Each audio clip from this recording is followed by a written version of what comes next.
کہتے ہیں کہ جب نکاح عام ہو جائے گا، نکاح آسان ہو جائے گا تو زنا مشکل ہو جائے گا، اور جب نکاح مشکل ہوگا تو زنا کیا ہوگا؟ زنا آسان ہو جائے گا۔ آج کل حالات وہی ہے کہ نکاح کو اتنا مشکل کر دیا، دوسروں کو دیکھ دیکھ کے نکاح کو ایسا مشکل بنایا کہ اس میں جہیز بھی ہونا چاہیے، اس میں بڑا سا ولیمے کا نظم بھی ہونا چاہیے، اور اس میں یہ لوازمات بھی ہونا چاہیے، اتنے سارے جھنجٹ کہ ہمارے گھر کی جو بیٹیاں ہیں اچھی خاصی عمر ہوئی جا رہی لیکن ان کے نکاح نہیں ہو رہے ہیں۔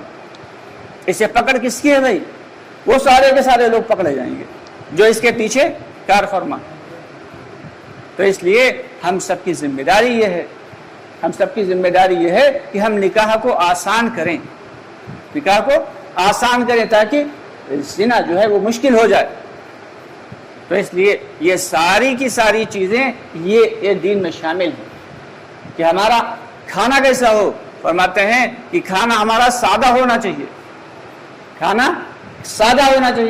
کھانا کتنا کھانا چاہیے کہ 1/3 کھانا چاہیے، یعنی جتنا پیٹ بھر جاتا ہے اس سے 1/3 حصہ، یعنی 3 کا 1 حصہ کھانا چاہیے۔ کہ ایک یہودی آیا، اس نے باقاعدہ اپنا دواخانہ کھول لیا مدینہ منورہ میں، اس کے پاس مریض ہی نہیں آتے تھے۔ وہ بڑا پریشان کہ یہاں لوگ کیا بیمار ہی نہیں ہوتے، مریض کیوں نہیں آتے؟ پوچھا بھائی یہاں لوگ بیمار نہیں ہوتے ہیں، اگر ہوتے تو کہاں سے دوا لاتے ہیں؟ تو اسے بتایا بھائی یہ لوگ بیمار اس لیے نہیں ہوتے کہ نبی پاک صلی اللہ علیہ وسلم نے جو طریقہ کار بتایا ہے کھانے کا، اسی اعتبار سے یہ لوگ کھاتے ہیں کہ جب تیز بھوک لگتی ہے تو کھاتے ہیں، اور جب بھوک باقی رہ جاتی ہے تو چھوڑ دیتے ہیں۔ سادہ کھانا کھاتے ہیں اور 1/3 حصہ کھاتے ہیں، جب پیٹ کا 3 حصے کر لیے 1 حصہ کھانا کھاتے ہیں۔ جب اس طریقے سے کھانا کھائیں گے تو بیماریاں لگیں گی ہی نہیں، اور جب بیماریاں نہیں ہوں گی تو دوا کی ضرورت نہیں پڑے گی۔ تو اس لیے یہ ساری کی ساری باتیں ہمیں معلوم ہونا چاہیے، اور صرف نہ کہ معلوم ہونا چاہیے بلکہ ہمارے عمل میں ہونا چاہیے۔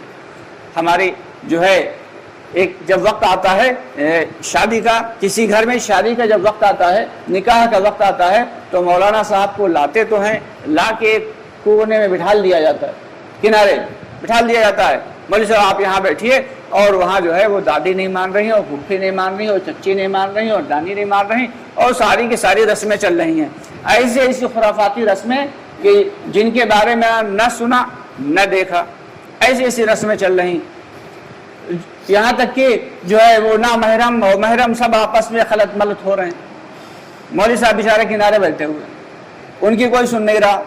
انہیں تب بلاتے ہیں جس وقت نکاح کرنا ہوتا ہے، اس وقت مولوی صاحب کی ضرورت پڑتی ہے، اور جب خدا نخواستہ کسی کا انتقال ہو جاتا ہے تب بھی مولوی صاحب کو بلا کے لاتے ہیں، تب ہر کام مولوی صاحب سے پوچھ کے کرتے ہیں، ان کو نہلانا کیسے ہے، کفنانا کیسے ہے، لٹالنا کیسے، سارے کام مولوی صاحب سے پوچھ کے۔